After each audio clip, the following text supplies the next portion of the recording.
ओम नमो भगवते वासुदेवाय। श्रीमद्भागवत महापुराण षष्ठम अध्याय पूतना उद्धार। श्री सुखदेव जी कहते हैं, परीक्षित, नंद बाबा जब मथुरा से चले तब रास्ते में विचार करने लगे कि वसुदेव जी का कथन झूठा नहीं हो सकता। इससे उनके मन में उत्पात होने की आशंका हो गई।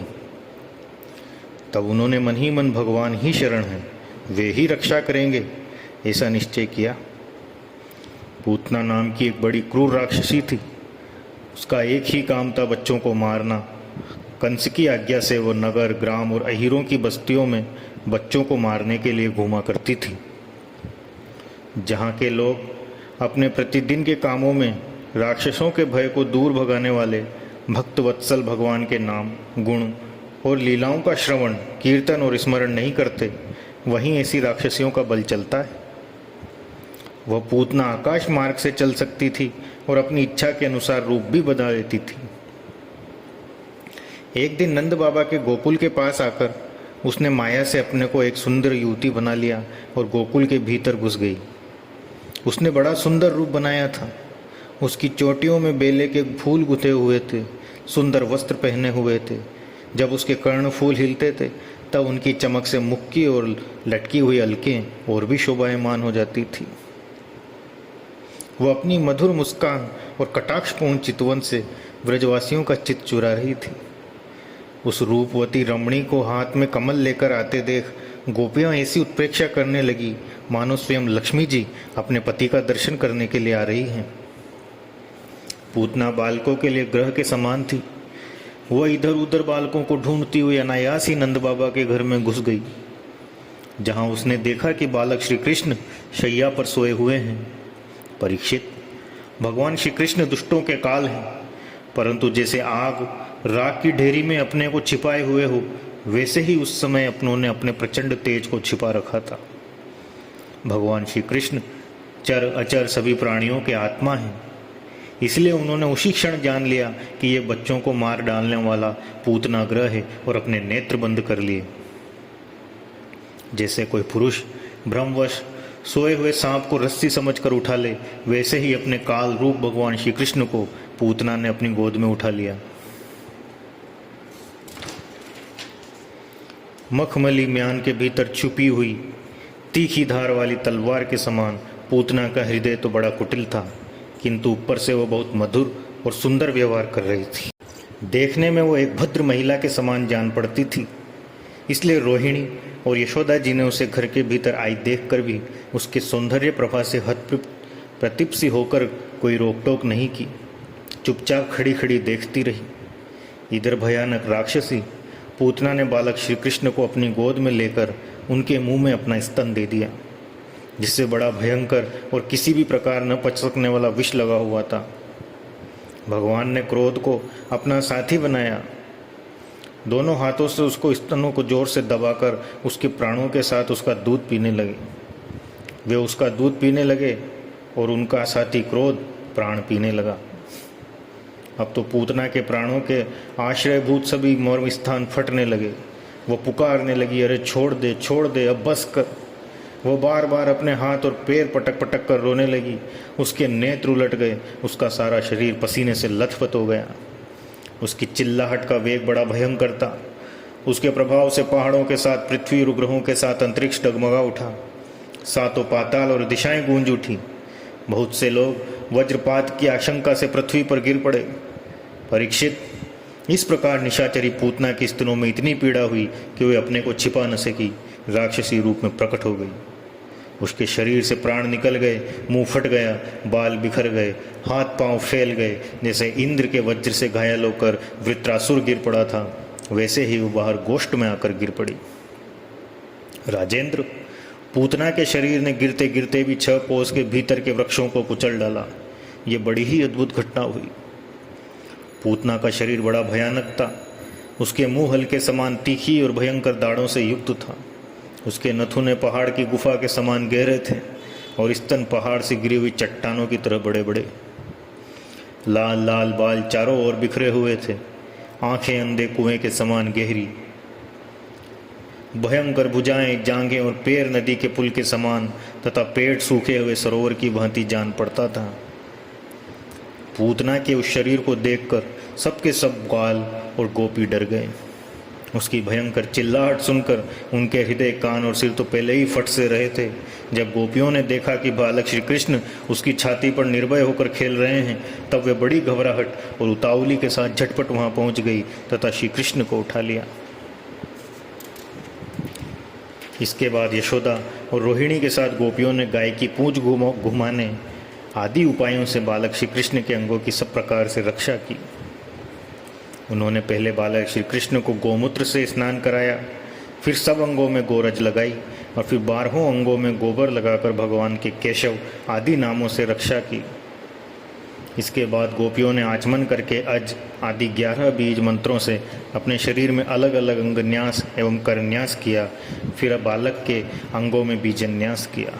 वे कहने लगी, अजन्मा भगवान तेरे पैरों की रक्षा करें, मणिमान घुटनों की, यज्ञ पुरुष जांघों की, अच्युत कमर की, हयग्रीव पेट की, केशव हृदय की, ईश वक्ष स्थल की, सूर्य कंठ की, विष्णु बाहों की, उरुक्रम मुख की और ईश्वर सिर की रक्षा करे। चक्रधर भगवान रक्षा के लिए तेरे आगे रहें। गदाधारी श्रीहरि पीछे, क्रमशः धनुष और खड्ग धारण करने वाले भगवान मधुसूदन और अजन दोनों बगल में, शंखधारी उरुगाय चारों कोनों में, उपेंद्र ऊपर, हलधर पृथ्वी पर और भगवान परम सुख परम पुरुष तेरे सब और रक्षा के लिए रहें। ऋषिकेश भगवान इंद्रियों की और नारायण प्राणों की रक्षा करें। श्वेत द्वीप के अधिपति चित्त की और योगेश्वर मन की रक्षा करें। कृष्ण गर्भ तेरी बुद्धि की और परमात्मा भगवान तेरे अहंकार की रक्षा करें। खेलते समय गोविंद रक्षा करें, सोते समय माधव रक्षा करें, चलते समय भगवान वैकुंठ और बैठते समय भगवान श्रीपति तेरी रक्षा करें। भोजन के समय समस्त ग्रहों को भयभीत करने वाले यज्ञ भोक्ता भगवान तेरी रक्षा करें। डाकिनी, राक्षसी और कुष्मांडा आदि बालग्रह, भूत पेत पिशाच यक्ष राक्षस और विनायक कोटरा रेवती ज्येष्ठा पूतना मातृका आदि शरीर प्राण तथा इंद्रियों का नाश करने वाले उन्माद एवं अपस्मार आदि रोग स्वप्न में देखते हुए महान उत्पात वृद्ध ग्रह और बालग्रह आदि ये सभी अनिष्ट भगवान विष्णु का नामोच्चारण करने से भयभीत होकर नष्ट हो गए। श्री सुखदेव जी कहते हैं, परीक्षित, इस प्रकार गोपियों ने प्रेम पाश में बंधकर भगवान श्री कृष्ण की रक्षा की। माता यशोदा ने अपने पुत्र को स्तनपान कराया, फिर पालने पर सुला दिया।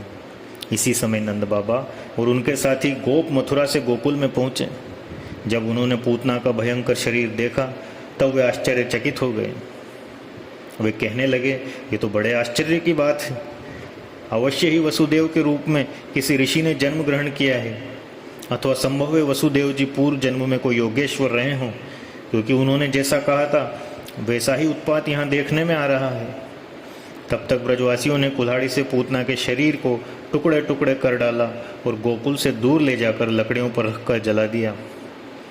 जब उसका शरीर जलने लगा तब उसमें से ऐसा धुआं निकला जिसमें से अगर किसी सुगंध आ रही थी। क्यों न हो, भगवान ने जो उसका दूध पी लिया था, जिसके उसके सारे पाप तत्काल ही नष्ट हो गए थे। पूतना एक राक्षसी थी। लोगों के बच्चों को मार डालना और उनका खून पी जाना, यही उसका काम था। भगवान को भी उसने मार डालने की इच्छा से ही स्तनपान कराया था। फिर भी उसे वो परम गति मिली जो सत्पुरुषों को मिलती है।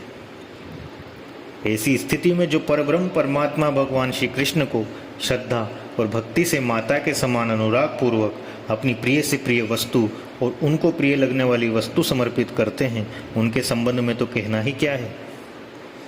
भगवान के चरण कमल सबके वंदनीय ब्रह्मा शंकर आदि देवताओं के द्वारा भी वंदित हैं। वे भक्तों के हृदय की पूंजी हैं। उन्हीं चरणों से भगवान ने पूतना का शरीर दबाकर उसका स्तनपान किया था।